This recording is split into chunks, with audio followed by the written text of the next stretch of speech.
میں کل گجرات سے نکل رہا تھا تو وہاں گجرات شہر سے آتے ہوئے ایک جلوس تھا، کچھ لوگ تھے، روڈ بلاک کیا ہوا تھا، جلسہ چل رہا تھا، اپنے لوگوں کی اذیت کا سماں تو بنا ہوا تھا، لیکن کیا اس سے کسی کے سینے میں قرآن کا پیار بھی بڑھ رہا تھا؟ ہم کرتے کیا ہیں؟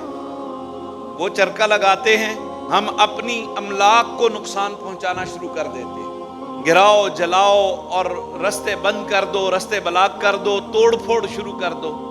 کیا اس سے قرآن کی عظمت میں اضافہ ہوگا؟ کیا قرآن ہمیں یہی درس دیتا ہے؟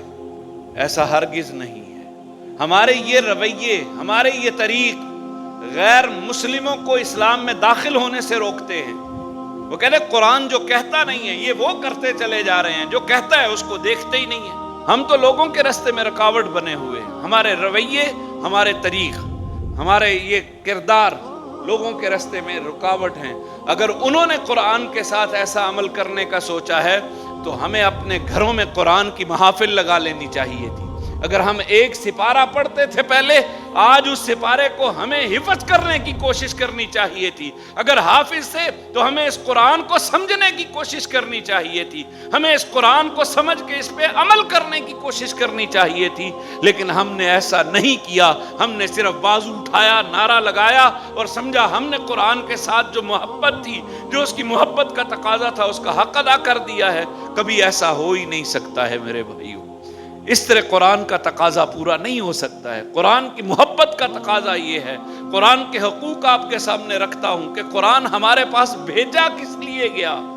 قرآن کو بھیجنے کا سب سے پہلا مقصد یہ تھا کہ تم جان جاؤ کہ تمہارا رب تم سے کلام کر رہا ہے۔ صوفیاء تو کہتے ہیں جب تم چاہو نا کہ رب سے باتیں کرنی ہیں، تب اس کا کلام اٹھا کے پڑھنا شروع کر دو اور یہ جان جاؤ گے کہ رب تم سے باتیں کر رہا ہے، تم رب سے باتیں کر رہے ہیں۔ لیکن کیا ہمیں کبھی ایسی کیفیت آئی ہے؟